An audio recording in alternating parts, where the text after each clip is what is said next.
Right, so this is a little exercise that one of my students christened Rambling Around, and I thought that was a pretty good name for it.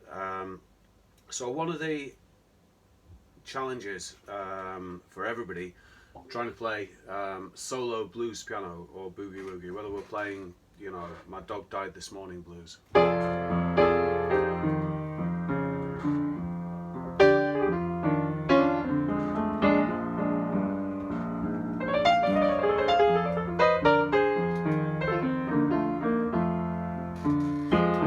Or if we're playing boogie-woogie.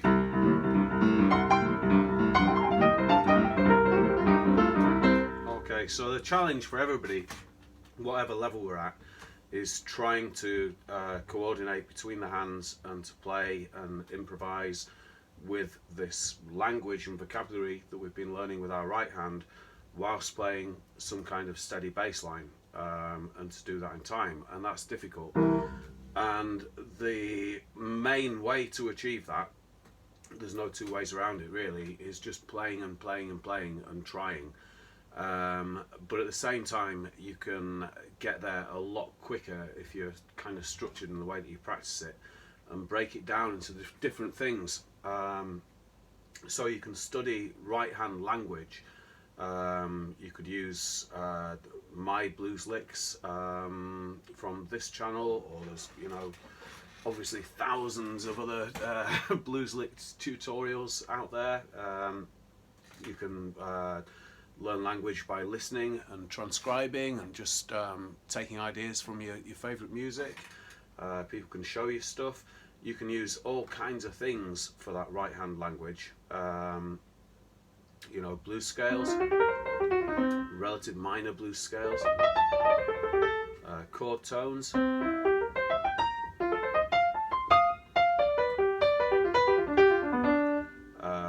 Anything you want, alright? So, but the challenge is doing that while you're, you know.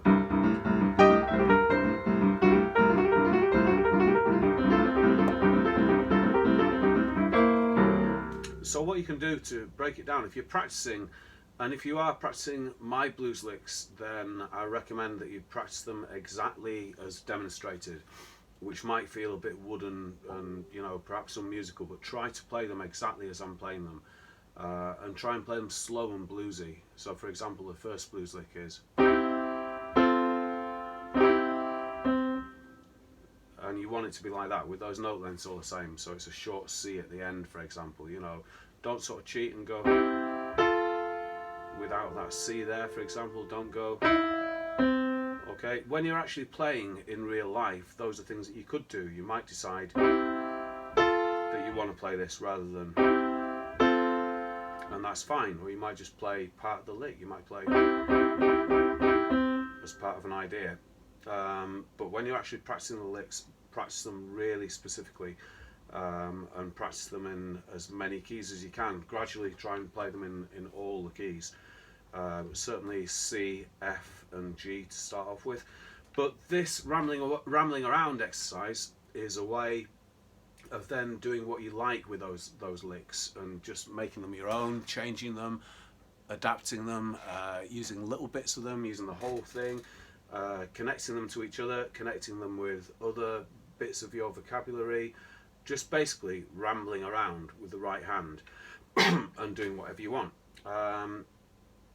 So the left hand, all the left hand is doing in this situation is not playing what we call an ostinato bass line, definitely. You know, something that's in time and that carries on and is creating a groove. We're not doing that. We're not playing in time at all. We're just playing rubato or free time. So it's really important not to have a beat in your head really for this, because we're just concentrating on extending our fluency with the right hand without really worrying about combining it with the left hand. So all the left hand does is plays root notes. So root notes of the three chords, the three main chords of the blues. So C, if we're in the key of C, C, chord 1, F, chord 4, and G, chord 5. That's all the left hand's going to do, alright? But you could also, you know, if you're in the key of C, you could use this G here as well. this F here, maybe even occasionally this C here, so then that gives you 1, 2, 3, 4, 5, 6 different root notes that you could choose from. And you can play the root notes in any order. You don't have to stick to a 12-bar form. You know, you could play the same root note again. So let me demonstrate that. I'm just going to play these root notes, make them long and loud. If you play them nice and loud, they last for a while and carry on accompanying your right hand. So you don't really want to be thinking too much about the left hand at all. You just want to be playing and improvising with the right hand. So let's start on that. I'm going to start with F just for the hell of it. So.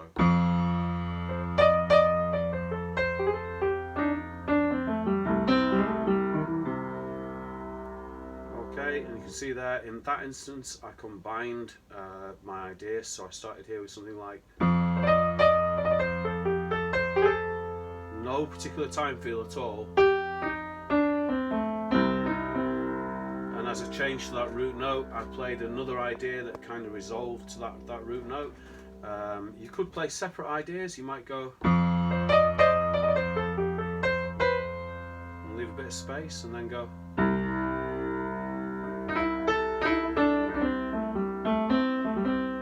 Or you can join them together as I did in the first example.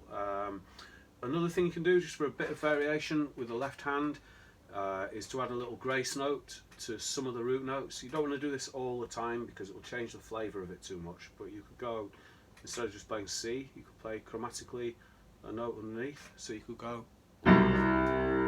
B to C like that. So.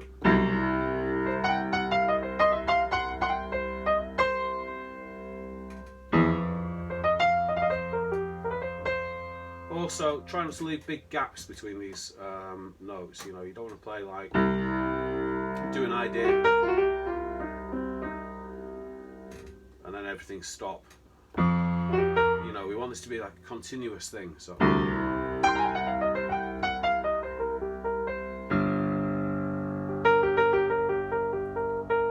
But I'm really consciously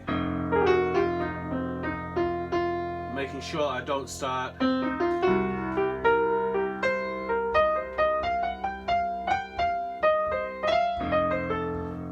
Playing in time. We don't want to be in time, we just want to be just chilling out really. So yeah, another thing that you can do as well as that little grace note. So say I was doing G and I could play F sharp as a grace note.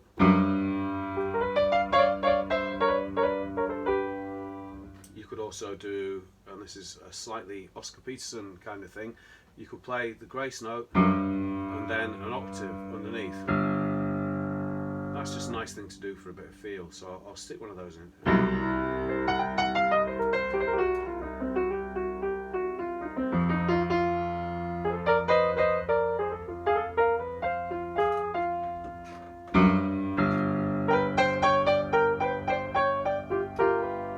Okay, so yeah, there you go, have fun with that, and yeah, above all, play whatever you want in the right hand. Keep the left hand notes long, low and loud, and don't play in time. Yeah, definitely don't play in time for once. Okay, brilliant. Good luck.